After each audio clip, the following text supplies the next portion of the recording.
அது என்று பகவான் இதில் கூறுறார். அந்த அத்தியாயத்தில் பகவானுடைய ஞானத்தை அடைந்து பகவானுடைய சொரூபத்தை உண்மைத்தன்மையை நாம் அறிய வேண்டும் என்று இதில் பகவான் சொல்கிறார். நமஸ்காரம் மகாராஜ். அறிவோம். இதில் பகவானே சொல்கிறார், நான் அதுவாக இருக்கேன், இதுவாக இருக்கேன், இங்கே இருக்கேன், அங்கே இருக்கேன்னு நம்ம பகவானே இதில் சொல்கின்றார். நம்ம 8வது இறுதியாக நம்ம பார்த்தது 8வது ஸ்லோகத்தில் பார்த்தோம். இது எதுக்காக சொல்கின்றார் என்றால், இந்த உலகத்தில் நம்ம உலகத்தை பார்க்கும் பொழுது நம்முடைய மனமானது ஈஷ தரிசனமாக இருக்க வேண்டும். இந்த பிரபஞ்சம் முழுவதும் அந்த உலகில் ஈஷ தரிசனமாக நான் இருக்க, ஈஸ்வரனை நாம் தரிசனம் செய்ய வேண்டும். ஈஸ்வரன் என்ற உணர்வானது நமக்கு வர வேண்டும். அது சரியான அறிவு. அதனால் எது வரக்கூடாது? பயம் என்பது நமக்கு வரக்கூடாது. எதை குறித்தும் நமக்கு வெறுப்பு என்பது வரக்கூடாது. இதில் நிறைய நம்ம பார்த்துட்டோம். இறைவனிடம் ஈசனிடம் 2 தத்துவமாக இறைவன் இருக்கின்றார். என்ன தத்துவமாக இருக்கின்றார்? உபாதான காரணமாகவும் நிமித்த காரணமாகவும் இருக்கின்றார் என்று நம்ம பார்த்தோம். ஆக இந்த ஈஸ்வரனாக உள்ள நானே உலகத்தில் ஒரு சின்ன உதாரணமாக சொல்கின்றார். அதாவது எல்லா படைப்பிற்கும் நானே இருக்கின்றேன். நீரின் சுவையாக நான் இருக்கின்றேன். நீரின் நான் ஈஸ்வரனாகிய நான் எடுத்துக்கணும். பரமேஸ்வரனாகிய பரமாத்மாவைய நாரின் நீரின் சுவையாக இருக்கின்றேன். நிலவின் ஒளியாக இருக்கின்றேன். எல்லா வேதங்களுக்கும் பிரணவஸ்வரூபமாக நான் இருக்கின்றேன். ரசோகமப்சு கவுந்தேயே கவுந்தேயான்னு சொல்கிறார். பிரணவ சர்வவேதேசு சப்தகே பௌருஷம் ருசு. மனிதர்களில் நான் மனிதத்தன்மையாக நான் இருக்கின்றேன். அதை சொல்கிறார். பிரணவஸ்வரூபமாக எல்லா எழுத்துக்களுக்கும் எது ஊடுருவி இருக்கின்றதோ அந்த ஊடுருவுகின்ற ஆ உ இம் எல்லா இடத்துலையும் இந்த ஓம்ங்கிறதே முடிவுறுகின்றது. ஆ உ இம்மாக நான் இருக்கின்றேன் சொல்கிறார். சப்த ரூபமாக நான் எல்லா சப்தங்களிலும் ஊ இருக்கின்றது, ஆ இருக்கின்றது, ஊ இருக்கின்றது, லயமான இம்மானது இருக்கின்றது. நம்ம ஆ உ இம் அதே பிரணவம். பிரணவம் ஓம். ஓம்னா ஆ உ இம். சிருஷ்டி ஸ்திதி லயகாரணமாக நானே இருக்கின்றேன். எல்லா உயிர்களுக்கும் எல்லா சப்தத்துக்கும் எல்லா இயற்கைக்கும் எல்லா நேச்சுரலுக்கும் நானே காரணமாக இருக்கின்றேன் என்று பகவான் கூறுறார். ஆக நம்ம இயற்கையை படைத்தவன் நான் தான். இயற்கையோடு நம்ம ஒட்டி வாழும் பொழுது நம்ம வாழ்க்கையானது மேம்பட வேண்டும். அந்த இயற்கையிலிருந்து நம்ம ஒரு காலும் பிசக முடியாது. இயற்கையோடு இணைத்து நம்முடைய வாழ்வானது செல்ல வேண்டும். இயற்கையிலிருந்து யாராலுமே நம்ம தப்பிக்க முடியாது. ஏன்னா பகவான் இயற்கையாகவே இருக்கின்றார். எங்கே போனாலும் பகவான் இருக்கிறார். அதே ஒரு நாயன்மார் ஒரு பெரிய மகான் காலை நீட்டி படுத்திருந்தாராம். காலை நீட்டி படுத்திருக்கும்போது காலு ஏத்தாப்புல சிவலிங்கம் இருந்துச்சான். ஒருத்தர் சொன்னாராம், ஏன் காலை சிவலிங்கம் பக்கத்தில் வச்சுருக்கீங்களே, வேறு இடத்துல நீட்டி படுக்கலாம்னு சொன்னோடனே அந்த மகான் சொன்னாராம், அப்படி என் காலை தூக்கி வேறு திசையில் வச்சுட்டு போப்பான்னாராம். அவர் காலை தூக்கி வேறு திசையில் வைக்கும்போது அங்கேயும் சிவலிங்கம் தெரிஞ்சான். திருப்பி அந்த வேறு திசையில் வைக்க அங்கேயும் சிவலிங்கம் தெரிஞ்சான். அதுலேருந்து என்ன தெரியுதுன்னா, நம்ம நடக்கிறதே சிவலிங்கம். பூமி தாய் நடக்கிறது எல்லா இடத்திலும் அந்த பிரம்மஸ்வரூபமானது இருக்கின்றது. ஏன்னா உலகத்துக்கு காரணமே அவன்தான். பகவானே இந்த உலகமாக எல்லா நம் கையால் என்ற அனைத்து பொருளாகவும் பகவானே இருக்கின்றார் என்று மீண்டும் பகவான் சொல்கிறார். ஆண் தன்மையாக நான் இருக்கின்றேன். அனைத்து அனைத்திலும் விசேஷ சக்தியாக நான் இருக்கின்றேன். மீண்டும் இதில் கூறுகின்றார் 9வது ஸ்லோகம்.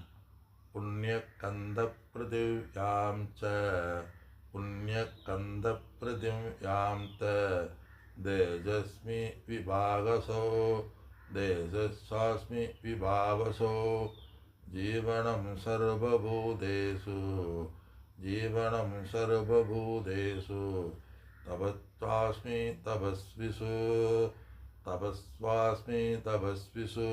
இந்த சுலோகத்தினுடைய சாரம் புண்ணிய கந்தக பிருத்திவ்யாம்ச சொல்றார். இந்த கந்தகன்னா கந்தம் சொல்லுவாங்கள, வாசனை திரவியங்கள். இந்த கந்தான் சமர்ப்பயாமி ஆசனியும் சமர்ப்பயாமி சொல்றார். அந்த கந்தத்தை படைத்ததே இறைவன்தான். இறைவனை தானே படைத்து தனக்கு வேண்டிய மனிதர்களையும் படைத்து பூஜை செய்ய வேண்டிய திரவியங்களையும் படைத்து தன்னை மேல் பூஜை செய்து தன்னையே அடைய செய்பவனும் எல்லா பகவான் தான். அவனின்றி இந்த உலகில் ஒரு அணுவும் அசையாது. எங்கெங்கெல்லாம் போகிறோமோ அதே அஷ்டலட்சுமி, தனலட்சுமி, தானியலட்சுமி, கிரகலட்சுமி, திரவியலட்சுமி, சந்தானலட்சுமி, வீரலட்சுமி, விஜயலட்சுமி, எல்லா லட்சுமியாக நம்ம பார்க்குறோம். எல்லாமே ஹரி நாராயணா நாராயணா அப்படின்னு சொல்கிறோம். ஆக எல்லாமே இந்த உலகத்தில் அனைத்து. அதனால நம்ம விவேகானந்தரே சொல்வார், நாராயண சேவை நரசேவை நாராயண சேவை அப்படிம்பார். எல்லாத்தையுமே நம்ம டிரான்சாக்ஷன் பண்ண வந்தவங்க பூரா ஈஸ்வரனால் என்னால் அனுப்பப்பட்டவர்கள் சொல்லணும். பூஜ்ய சாமி தயானசாமி மனசில் அதே இருந்துச்சு. என்கிட்ட யாராவது வந்தால் அவர்கள் வரவில்லை, ஈசன் என்னிடம் அவர்களை அனுப்பியிருக்கிறார். அதனால தான் அவர் தயா ஆனந்தமாக இருந்தார். யாரையுமே போவா சொல்லி வெறுப்பாக பேசுகிறதே இல்லை. எல்லாத்தையுமே அரவணைச்சு ஞானத்தை கொடுத்தார். அதனால இன்றைக்கும் அந்த பரம்பரையானது மீண்டும் நல்லா தொடர்ந்து இருக்குது. அதனால் இந்த கலியுகத்தில் அவர் மாதிரி ஒரு புருஷரை நம்ம பார்க்க முடியாது. வேதாந்தத்தில் சாஸ்திரத்தில் அந்தளவுக்கு ஒரு தெளிவாக ஒரு எளிதில் சில தத்துவப்படி அத்வைத கருத்துக்களை தத்துவப்படி எளிதில் போதித்தவர் தான் சுவாமி தயானந்த சரஸ்வதி. அவருடைய பரம்பரையில் வந்தவர்கள் இன்றைக்கி எல்லா இடத்திலும் ஆத்ம ஞானத்தை அங்கு போதித்து கொண்டு இருக்கிறார்கள். அதில் முக்கிய பண்பு நம்ம தயானந்த சாமிஜி சாரும்.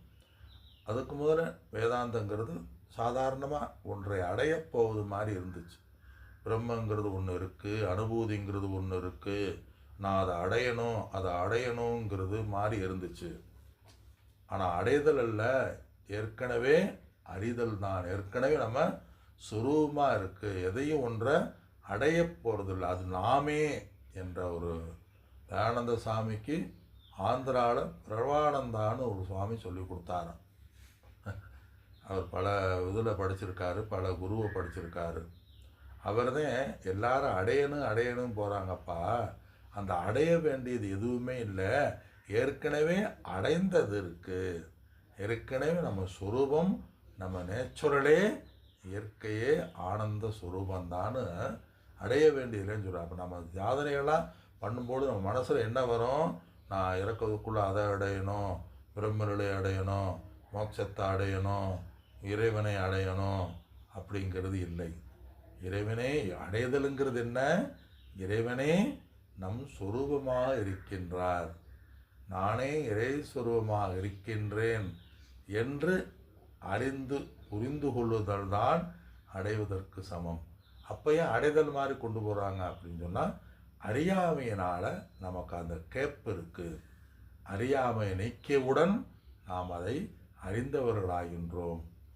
10வது மனிதர்கள் மாதிரி, 10வது மனிதன் கதை மாதிரிதான். எல்லாம் நம்ம இருக்கும் இடத்தை விட்டு இல்லாத இடம் தேடி, அது மாதிரி எல்லாமே நாம் தான். நிறைவு, திருப்தி, சந்தோஷம் எல்லாமே நாமத்தான் இருக்கின்றோம்.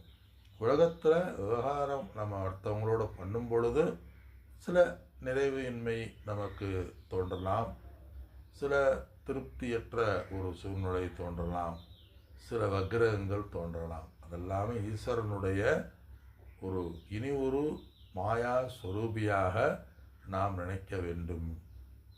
அந்த உலகத்தில் எப்பொழுதுமே எந்த நேரம் பார்த்தாலுமே மாயையினுடைய ஆதிக்கம்தான் அதிகமாக இருக்கும், உண்மையினுடைய ஆதிக்கம் குறைவாக இருக்கும்.